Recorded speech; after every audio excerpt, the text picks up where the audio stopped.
जय हिंद साथियों, आप सभी का आपके अपने YouTube चैनल डीएस एजुकेशन में हार्दिक स्वागत है। दोस्तों, मैं सूरज आप सभी के लिए आज की इस वीडियो में लेकर के आए हैं आरपीयूपी एक्ट 1966 यानी रेल संपत्ति अवैध कब्जा अधिनियम 1966 से संबंधित महत्वपूर्ण प्रश्न कि आरपीयूपी एक्ट की कौन सी धारा में क्या वर्णित है, जो कि RPF rule 70 and 72 promotion examination में इनमें से प्रश्न पूछे जाएंगे। तो वीडियो के अंत तक बने रहिएगा और साथ ही साथ वीडियो को लाइक, शेयर और जल्दी से चैनल को सब्सक्राइब कर दीजिएगा। दोस्तों, चलिए फटाफट वीडियो को शुरू करते हैं और आज का पहला प्रश्न देखते हैं। और आज का पहला प्रश्न है, तलाशी और गिरफ्तारी कैसे की जाएगी? यह आरपीयूपी एक्ट की किस धारा में बताया गया है? तो दोस्तों, तलाशी और गिरफ्तारी कैसे की जाएगी, यह आरपीयूपी एक्ट की धारा 11 में बताया गया है, यानी कि आपका सही जवाब होगा ऑप्शन नंबर बी, धारा 11।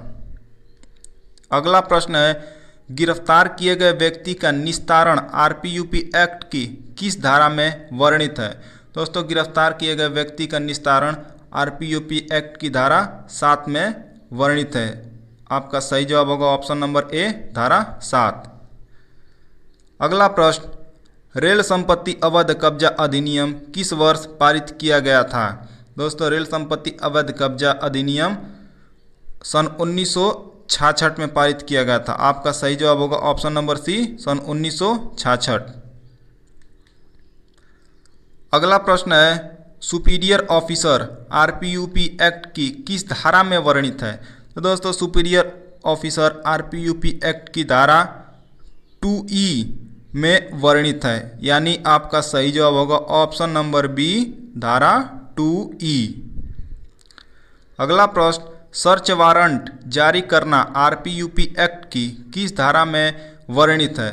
दोस्तों, सर्च वारंट जारी करना आरपीयूपी एक्ट की धारा 10 में वर्णित है, तो सही जवाब होगा ऑप्शन नंबर ए, धारा 10।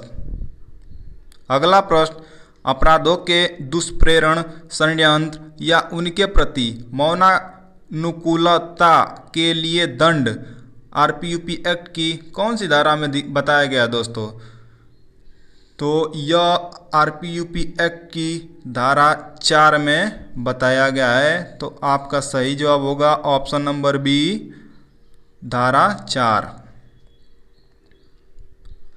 अगला प्रश्न है, सम्मन करने की शक्ति आरपीयूपी एक्ट की किस धारा में बताया गया है? दोस्तों, सम्मन करने की शक्ति आरपीयूपी एक्ट की धारा 9 में बताया गया है, तो सही जवाब होगा ऑप्शन नंबर डी, धारा 9।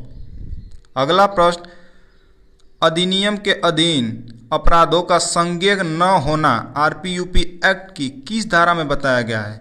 तो दोस्तों, अपराधों का संज्ञेय न होना आरपीयूपी एक्ट की धारा 5 में बताया गया है, तो सही जवाब होगा ऑप्शन नंबर ए, धारा 5।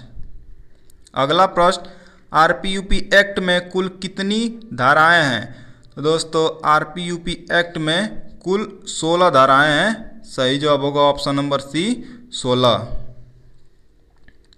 अगला प्रश्न, रेल संपत्ति के अवैध कब्जे के लिए दंड किस धारा में वर्णित है? तो दोस्तों, रेल संपत्ति के अवैध कब्जे के लिए दंड धारा 3 में वर्णित है, तो ऑप्शन नंबर बी सही जवाब होगा, धारा 3। अगला प्रश्न, member of the force RPUP act की किस धारा में वर्णित किया गया है? दोस्तों, member of the force RPUP act की धारा बी में, यानी ऑप्शन नंबर ए, धारा बी में वर्णित किया गया है। अगला प्रश्न, बिना वारंट गिरफ्तारी की शक्ति आरपीयूपी एक्ट की किस धारा में वर्णित है? दोस्तों, बिना वारंट की गिरफ्तारी आरपीयूपी एक्ट की धारा 6 में, यानी ऑप्शन नंबर बी में वर्णित है। अब दोस्तों, बिना वारंट की गिरफ्तारी कैसे होगी? जब कोई वरिष्ठ अधिकारी या बल सदस्य किसी मजिस्ट्रेट के आदेश के बिना और किसी वारंट के बिना किसी ऐसे व्यक्ति को गिरफ्तार कर सकता है जो इस अधिनियम के अधीन दंडनीय किसी अपराध से संबंध रहा हो या जिसके विरुद्ध ऐसे संबंध रहने की समुचित आशंका हो, तो उस व्यक्ति को बिना वारंट गिरफ्तार किया जा सकता है। अगला प्रश्न, बल को परिभाषित आरपीयूपी एक्ट की कौन सी धारा में करती है?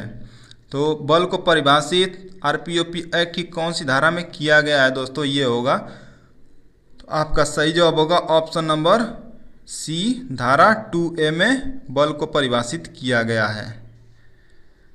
अगला प्रश्न है, रेल संपत्ति को परिभाषित आरपीयूपी एक्ट की कौन सी धारा करती है?